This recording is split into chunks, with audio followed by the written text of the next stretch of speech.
We become what we think about most of the time, and that's the strangest secret. This is why thinking is so vital. This is why a goal is so important, because we will become that.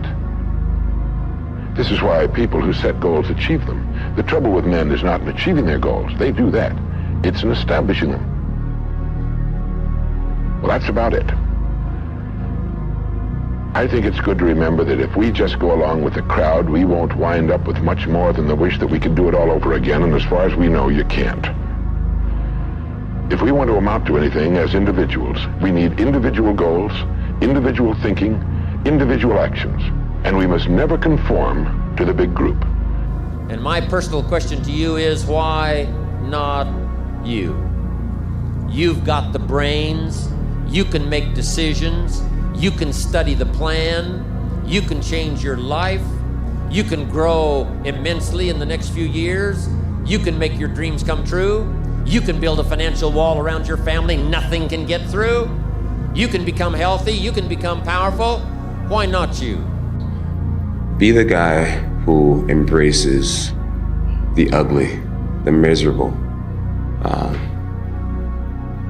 Be the guy who embraces hard work, the grind. Don't be afraid of being hurt. Don't be afraid of sacrificing some blood. He says, imagine you're on your deathbed, and standing around your deathbed are the ghosts representing your unfulfilled potential. The ghost of the ideas you never acted on. The ghost of the talents you didn't use. And they're standing around your bed, angry, disappointed, and upset. They say, we came to you because you could have brought us to life, they say. And now we have to go to the grave together. So I ask you today, how many ghosts are going to be around your bed when your time comes? But where do you go to? You wake up on a morning, it's cold, it's wet, it's dark, you've got no cartilage in your knee, you've got shitty shorts, whatever it is that's the issue today. Keep talking. You've got these problems, right? I need you to keep talking about what you were just saying. It's warm on the couch. That's Your it. missus says stay in That's bed. it. It's comfy. That's it's it. cozy. That's You've got it. work later on. You had an argument last night. You're That's slightly it. hungover. Because I know every motherfucker ain't gonna do what I'm gonna do. So this is how you level up. That's how you level up. I know there's a whole bunch of people with that right there. That fires me up. That makes me fucking happy, what you just said. That brings joy to my life right there. Why? Because I know there's so many people that have the ability and just refuse to get off that couch. Refuse to study a few more hours. Refuse to go deeper, to go further. And that's where I gain the advantage. It's so easy to be great nowadays, my friend, because most people are weak. Most people don't want to go to that extra mile. Most people don't want to find that extra because it sucks. It's miserable. It's lonely. You talk about that you were kind of, lonely by yourself. I was the same way.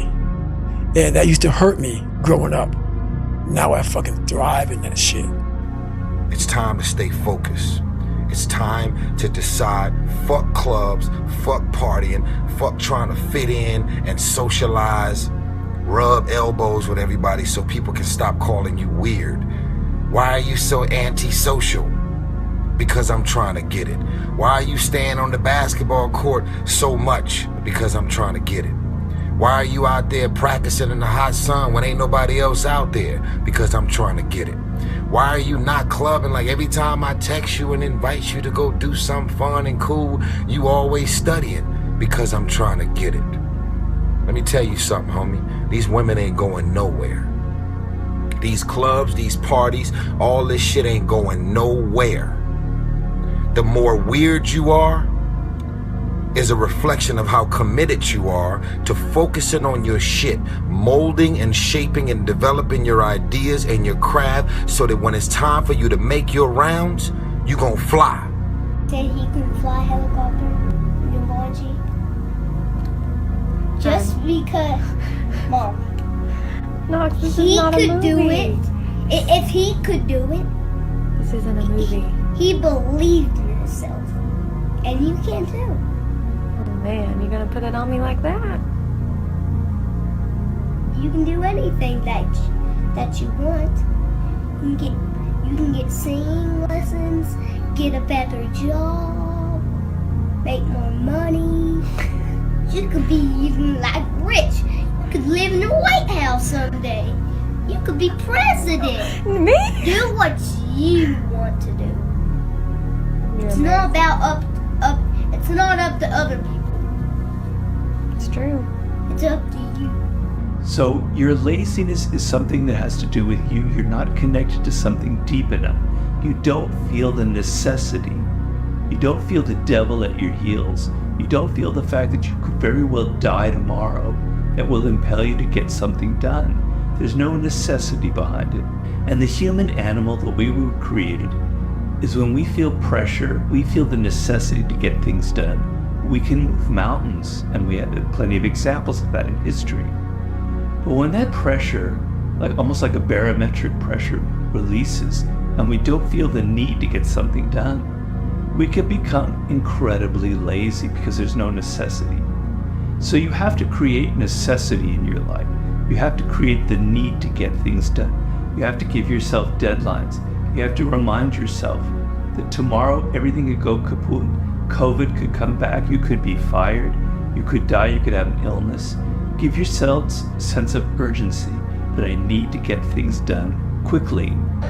I need to say something. Listen to me. I hope every one of you behind the screens or in this arena can feel this level of happiness just one time in your life. I hope all of you can feel how happy I am just one time in your life. But guess what? You will never feel this level of happiness if you don't go for something in your own life. When they knock you down, when they try on you, when they talk about you, and they try to put their foot on your neck. If you stay down, you will never ever get that resolve. Fortify your mind and feel this level of happiness as you rise. One time in your life, but I'm blessed to be able to feel this again and again and again and again and again. When I was in the military, we go on these instructor-led runs.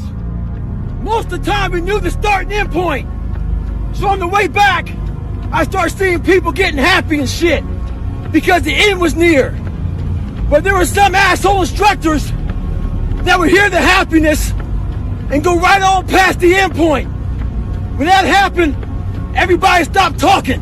Heads would stop dropping. And I started taking fucking souls. At that time, I knew what happened in their minds. They were living off the hope factor. They hoped the instructors would stop running. They hoped the water was never cold.